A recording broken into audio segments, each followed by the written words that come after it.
Hello friends, എല്ലാവർക്കും എൻ്റെ വിഷുദിനാശംസകൾ. നമ്മളിന്നിവിടെ ഒരു സ്പെഷ്യൽ ക്രാഫ്റ്റാണ് ചെയ്യാൻ പോകുന്നത്. കയ്യിലുള്ള സാധനങ്ങൾ വെച്ച് മനോഹരമായൊരു കൊന്നപ്പൂവാണ് ഇന്ന് ഉണ്ടാക്കാൻ പോകുന്നത്. ഇത് ചെയ്യുന്നതിനായി ഞാൻ നോർമൽ കളർ പേപ്പറും ഒപ്പം തന്നെ നോർമൽ വൈറ്റ് പേപ്പറുമാണ് ഇത് യൂസ് ചെയ്തിരിക്കുന്നത്. ഒപ്പം തന്നെ ആവശ്യത്തിന് ഗ്ലൂവും. ആദ്യം തന്നെ ഞാൻ ഇതിന് വേണ്ട പെറ്റൽസാണ് ഉണ്ടാക്കാൻ പോകുന്നത്. പെറ്റൽസിന് വേണ്ടിയിട്ട് ആദ്യമായി ഞാൻ ഈ മഞ്ഞ ഷീറ്റ് ഏകദേശം ഒരു 1 ഇഞ്ച് അളവിൽ ഞാനിത് സ്ക്വയറായി മുറിച്ചെടുക്കുന്നു. ഒപ്പം തന്നെ ഞാനിത് പെറ്റൽസിൻ്റെ ഷേപ്പിലേക്ക് വെട്ടിയെടുക്കുകയാണ്. താഴെ 2 ചെറുതായിട്ടൊന്ന് കട്ട് ചെയ്ത് കൊടുക്കുന്നുണ്ട്. ഇത് നമുക്ക് ഒരല്പം ഉള്ളിലേക്ക് കുഴിഞ്ഞ് കിടക്കുന്ന രീതിയിൽ കിട്ടാൻ വേണ്ടിയിട്ടാണ്.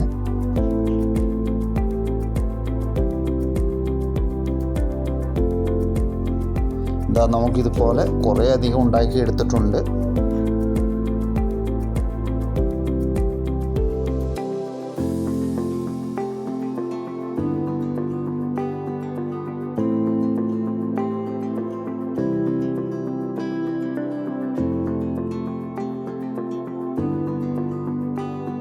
ഈ പെറ്റൽസിനെല്ലാം നമുക്ക് കൂട്ടി യോജിപ്പിക്കണം. അതിനായി ഒരു ചെറിയ കഷ്ണം യെല്ലോ പേപ്പർ നമ്മൾ മുറിച്ചെടുക്കുന്നു. അതിൽ നിന്നും ചെറിയൊരു കഷ്ണം കട്ട് ചെയ്തെടുത്തതിന് ശേഷം ഒരു പൈപ്പ് റോള് നമ്മൾ ഇതിനകത്ത് ചെയ്തെടുക്കുകയാണ്. ഇതിന് ചുറ്റുമായിട്ടാണ് നമ്മൾ ഈ പെറ്റൽസ് എല്ലാം ചെയ്യാൻ പോകുന്നത്. ഞാൻ ഏകദേശം 5 ലീഫാണ് ഓരോരുത്തർ ചെയ്യുന്നത്. 4 പ്രശ്നമില്ല, നല്ല ഭംഗിയായിരിക്കും. ഈ ഫ്ലവർ ചെയ്യുന്നതിനായി ഞാൻ പൂർണ്ണമായും പേപ്പർ തന്നെയാണ് യൂസ് ചെയ്തിരിക്കുന്നത്.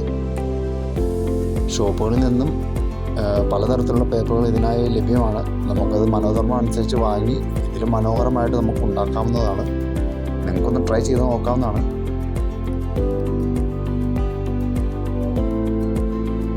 അപ്പോൾ നമുക്ക് ആവശ്യമായ ഓരോ സെറ്റ് നമ്മൾ റെഡിയാക്കി വെച്ചിട്ടുണ്ട്.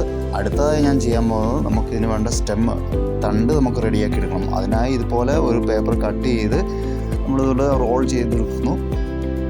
എന്നെ പോലെ തന്നെ ഓണവും ക്രിസ്മസും വിഷുവും എല്ലാം മിസ് ചെയ്യുന്ന എല്ലാ പ്രവാസികൾക്കും കൂടി വേണ്ടിയിട്ടാണ് ഞാനിത് ചെയ്യുന്നത്. നമുക്കിത് വീട്ടിൽ നിന്ന് സ്വന്തമായിട്ട് ചെയ്യാവുന്നേ ഉള്ളൂ.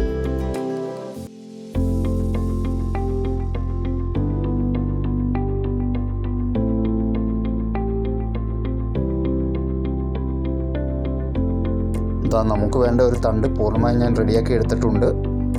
ഇതിൻ്റെ സൈഡിലേക്ക് ഫ്ലവേഴ്സ് വരുന്ന ശാഖകൾ ഞാൻ ഇതിനേക്കാളും കനം കുറച്ച് ചുരുട്ടിയെടുത്തിരിക്കുന്നതാണ്. അത് ഉണ്ടാക്കുന്നതിനകത്ത് ഞാൻ കാണിച്ചിട്ടില്ല എന്നേ ഉള്ളൂ. ഇനി ഇതിന് ഞാനൊരു ലൈറ്റ് ഗ്രീൻ കളർ ഷെയ്ഡ് ചെയ്യുകയാണ്. പൂർണ്ണമായും ഷെയ്ഡ് ചെയ്ത് ഉണങ്ങിയതിന് ശേഷം നമുക്കിതിനകത്തേക്ക് ഫ്ലവേഴ്സ് ഫിക്സ് ചെയ്യാം. ഇതിനാവശ്യമായ ഫ്ലവേഴ്സ് ഞാൻ മുമ്പേ തന്നെ റെഡിയാക്കി വെച്ചിട്ടുണ്ട്. ഇനി നമുക്ക് വേണ്ടത് കുറച്ച് ബഡ്സാണ്. പല അളവിലുള്ള ബഡ്സ് നമുക്ക് വേണം. അതിനായി കുറച്ച് ടിഷ്യൂ പേപ്പർ നമ്മൾ എടുക്കുകയാണ്. ടിഷ്യൂ പേപ്പർ ഇതുപോലെ ചുരുട്ടിയെടുക്കുന്നു. കുറച്ചധികം ഉണ്ടാക്കിയാൽ നല്ലതായിരിക്കും. ഇനി നമ്മുടെ പൂക്കൾ ഓരോന്നോരോന്നായിട്ട് നമുക്ക് സെറ്റ് ചെയ്യാം.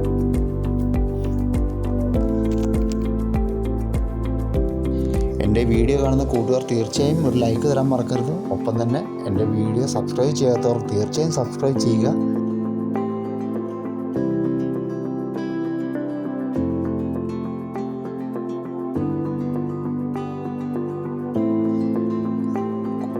നമ്മുടെ ഫൈനൽ ലുക്ക് ഇത് ഇങ്ങനെയാണ്.